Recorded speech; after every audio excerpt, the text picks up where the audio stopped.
News mirror देखने वाले सभी दर्शकों को मेरा नमस्कार। प्यारे मित्रों, न्यूज मिरर पर आज हम एक नई श्रृंखला की शुरुआत करने जा रहे हैं जिसका नाम है महाशैतान द क्रिमिनल माइंड। प्यारे दोस्तों, आज की कहानी है एक बाबा की। मित्रों, भारत देश बाबाओं का देश है और हर दूसरे या तीसरे महीने कोई न कोई बाबा अपने कामों के कारण, अपने क्रियाकलापों के कारण लाइमलाइट में आता ही रहता है। और आजकल एक बाबा फिर से लाइमलाइट में आ गया है जिसका नाम है छांगूर बाबा। प्यारे दोस्तों, आज हम आपको इस छांगूर बाबा की कहानी सुनाएंगे। मित्रों, छांगूर बाबा धर्मांतरण का मास्टरमाइंड बना हुआ था और कई सालों से इस काम को अंजाम दे रहा था, लेकिन किसी को कानों कान खबर नहीं थी। और जैसे कहते हैं कि दिए तले अंधेरा होता है, ऐसे ही ठीक प्रशासन की नाक के नीचे ये बाबा अपने काम को बड़े ही अंदाज से, बड़े ही सीक्रेट तरीके से अंजाम दे रहा था। प्यारे मित्रों, इस मास्टरमाइंड का असली नाम है जलालुद्दीन शाह, लेकिन लोग इसे छांगूर बाबा के नाम से जानते हैं। और इसकी कहानी किसी फिल्मी कहानी से कम बिल्कुल भी नहीं है। प्यारे मित्रों, इसका जो गांव है उसका नाम था रेहरा माफी, और वहां से उतरौला आकर साइकिल पर ये अंगूठियां और नग बेचने का काम करता था। लेकिन अंगूठियां और नग बेचते बेचते इसने ऐसा चप्पू चलाया कि कुछ ही सालों में देखते ही देखते ये करोड़ों से अरबोपति बनता चला गया। कैसे इसने ये यात्रा तय की, आइए बात करते हैं। प्यारे दोस्तों, छांगूर बाबा पहले गांव से नग बेचने के लिए साइकिल पर उतरौला आता था, लेकिन फिर कुछ दिनों बाद वहां से अंगूठियां और नग बेचने के लिए मुंबई जाने लगा। वहां दोस्तों इसकी मुलाकात नागपुर के ईदुल इस्लाम से हुई। इसी के साथ हाजी अली दरगाह पर इसको नीतू और नवीन मिले।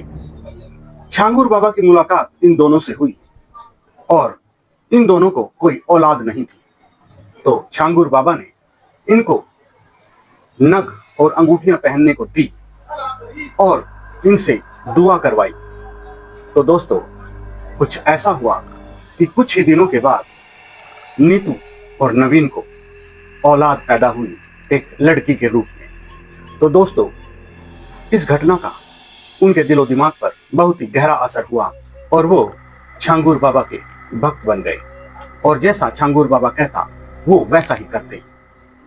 वो दोनों मिलकर छांगूर बाबा का प्रचार बहुत ज्यादा मात्रा में करने लगे और लोगों को बताने लगी कि छांगूर बाबा का आशीर्वाद कभी खाली नहीं जाता। और प्यारे मित्रों, इसी तरह से इसके भक्तों की तादाद लगातार बढ़ती गई और ये लोगों को नग और नगीने अंगूठियां पहनाता गया। तो जैसे जैसे लोगों की मुराद पूरी होती तैसे तैसे वो इसके प्रभाव में आते। जैसे ही इसने देखा कि बहुत सारे लोग मेरे प्रभाव में आ रहे हैं, तो इसने प्यारे मित्रों क्या किया, इसने एक नई साजिश रची और लोगों को धर्मांतरण के लिए उकसाने लगा, इस्लाम ग्रहण करने के लिए उकसाने लगा। इसी कड़ी के तहत इसने नीतू और नवीन को भी इस्लाम धर्म ग्रहण करने के लिए मना लिया। नीतू और नवीन पहले से ही इसके प्रभाव में थे, तो उन दोनों ने बड़ी आसानी से इस्लाम अपना लिया। धर्मांतरण के बाद नीतू का नाम रखा गया नसरीन और नवीन का नाम रखा गया जलालुद्दीन, और उनकी बेटी का नाम, जिसका नाम पहले समाले रखा गया था और बाद में उसे सबीहा बना दिया गया। ये तीनों सिंधी थे। नीतू मूल रूप से चेन्नई तमिलनाडु की रहने वाली थी, जो विवाह के बाद नवीन के साथ मुंबई में रहने लगी थी और यहीं ये लोग छांगूर बाबा के संपर्क में आए। ग्रामीण बताते हैं कि छांगूर बाबा शुरू से ही बहुत ज्यादा धन कमाने के सपने देखा करता था और धन कमाने के शॉर्टकट ढूंढता था। इसी के साथ साथ लोगों को दुआ करवाने का धंधा भी इसने शुरू कर दिया और साथ साथ झाड़ फूक का काम भी शुरू कर दिया।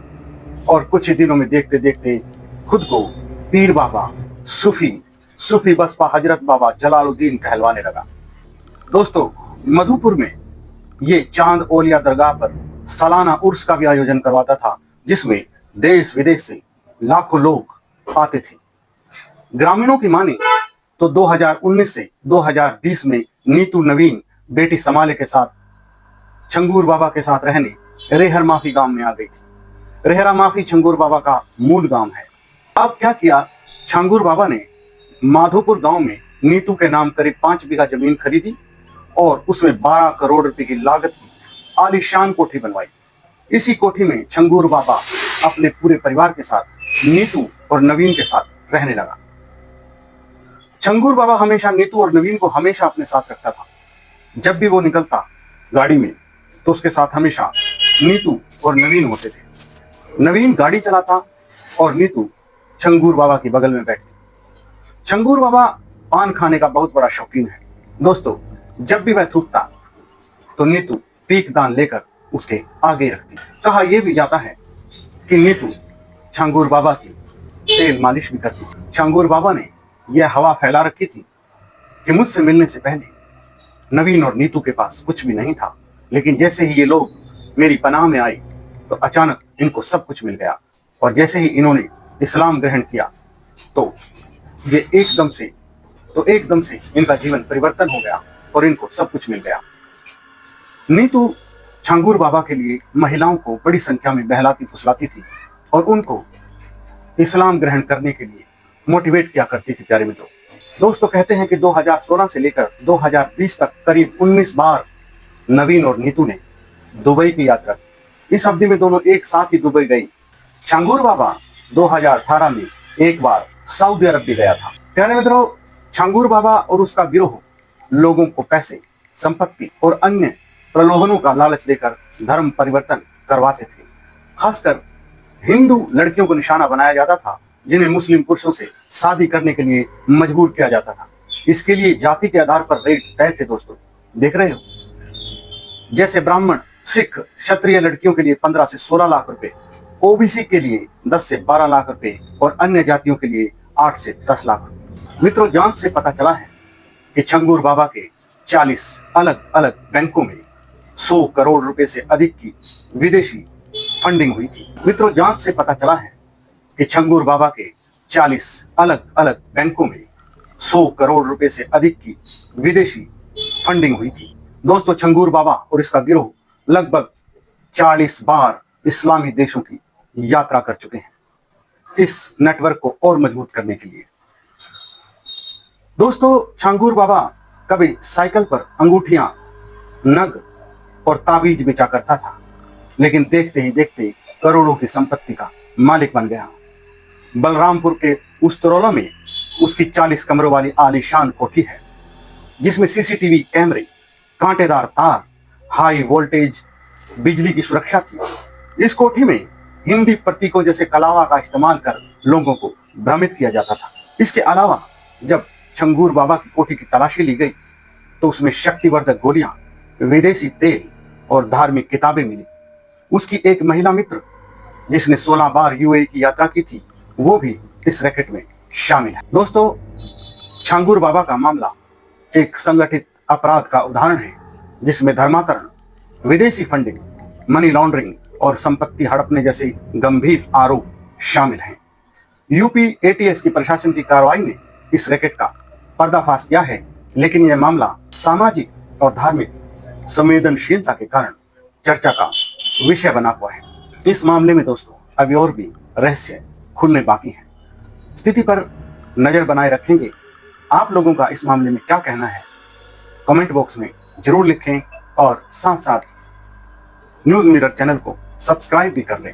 फिर मिलते हैं किसी ऐसी ही पोस्ट के साथ। तब तक रखिएगा अपना और अपनों का ख्याल। जय हिंद, जय भारत दोस्तों।